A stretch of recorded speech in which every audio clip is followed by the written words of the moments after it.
bayan, si Amy Marcos, itong si Amy Baba, si Amy Haba Baba, abay, nagkunya-kunyari itong bayan, nagmala-malasakit sa kay PBBM.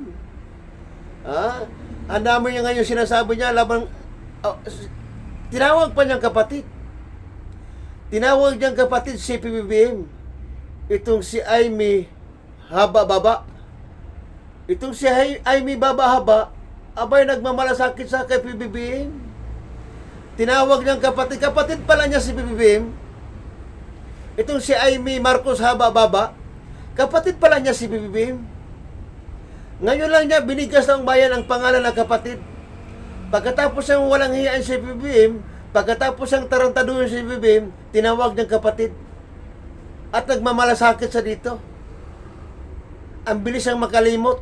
Pagkatapos ang pagbintangan si PBBM, pagkatapos ang paratangan kung ano-ano, abay tinawag niya ng kapatid. Ha? Ano bang nakain mo, Amy? Amy Marcos Haba Baba, ano bang nakain mo? Bakit tinawag mong kapatid mo si PBBM? Alam mo, hindi ka na itinuring ni PBBM na kapatid. Ano bang sabi ni PBBM? Wala akong kapatid na ganyan. Alam mo, Amy Haba Baba, hindi ka na tinuring ni PBBM na kapatid dahil suwail ka, taksel at traitor ka sa iyong kapatid. Taksel at traitor ka at salot ka sa iyong kapatid. Amy, ito, pakinggan ito ang mga kanya sinasabi. Na nga ang sinasabi ko. Ayun, nagkasakit na nga si Bongbong, pambihira talaga. Wala kasing nag-aalaga sa kanya. Sino ba dyan sa nakapaligid sa palasyo, sa dinami-dami ninyo, ang talagang nagmamahal sa kapatid ko? Yan lang ang tanong ko, no? Ang health niya, ang bibigay. Talaga naman, kanya-kanyang agenda kayo dyan. Wala naman umaasikaso sa kanya. Kaya kung ako sa kanya, pangalagaan muna niya ang sarili niya. Magpalakas siya. Ayan, talikuran na niya lahat ng nakapaligid dyan sa palasyo. Panggulinan yan. Wala sa kanila ang talagang nagmamahal sa kanya. At ayan, habang may sakit siya, kung ano-ano namang ginagawa nitong mga feeling presidente. Naku! Oh, narito ang bayan? Ayan na ang sinasabi ko. Ayun, nagkasakit na nga si Bongbong, pambihira talaga. Wala kasing nag-aalaga sa kanya. Sino ba dyan sa nakapaligid sa palasyo, sa dinami-dami ninyo, ang talagang nagmamahal sa kapatid ko? Yan lang ang tanong ko, no? Ang health niya, ang bibigay. Talaga naman, kanya-kanyang agenda kayo dyan. Wala naman umaasikaso sa kanya. Kaya kung ako sa kanya, pangalagaan muna niya ang sarili niya. Magpalakas siya. Ayan, talikuran na niya lahat ng nakapaligid dyan sa palasyo. Panggulinan yan. Wala sa kanila ang talagang nagmamahal sa kanya. At ayan, habang may sakit siya, kung ano-ano namang ginagawa nitong mga feeling presidente. Naku! Oh, narinig ito ang bayan? Narinig nyo?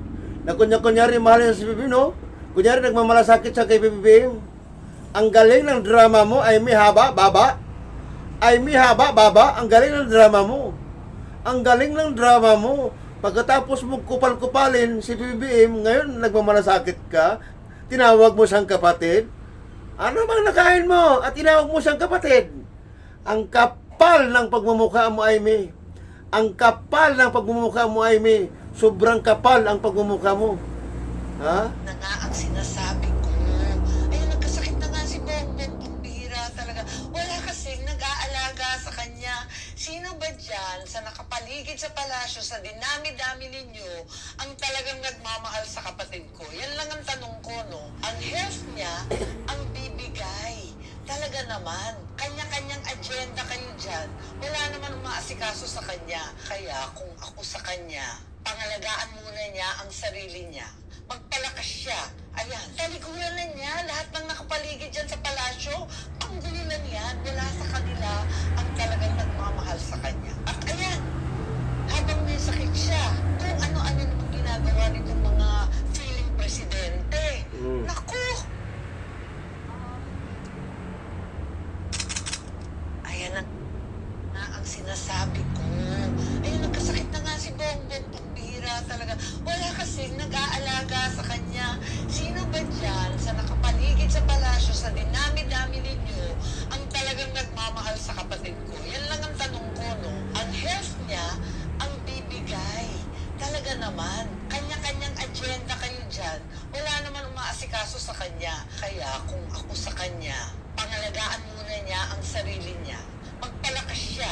Ayan, talikuran na niya. Lahat ng nakapaligid dyan sa palasyo, ang gulo lang yan. Wala sa kanila ang talagang nagmamahal sa kanya. At ayan, habang may sakit siya, kung ano-ano namang ginagawa nitong mga feeling presidente. Naku! Yan na. Yan, sinabi ni Amy yata man. Sinabi niya, hindi niya picture, hindi niya permission, narinig yun naman. Iba, ganyan kakapal ang pagmumukha ni Amy. Kapal lang yung mukha niya, mahaba pa yung baba, kahit anong ipangkuskus sa mukha niya, wala nang pagbabago.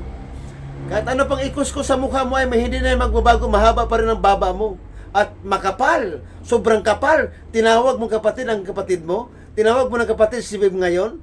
Ang bilis mong makalimot sa pananggagawa mo kay PBBM.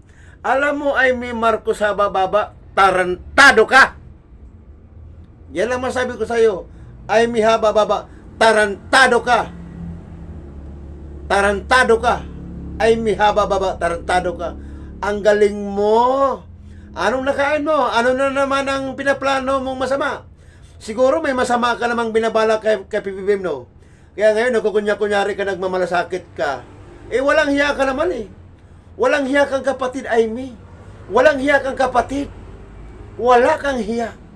Kahit nagmamalasakit ka kay PBBM ngayon dahil masakit siya, wala kang hiya eh. Ha? Walang hiya ka, Amy. Walang hiya ka, Amy. Si PBBM, ang laki lang na itulong sa inyong ama, pero ikaw, walang hiya ka eh. Ha?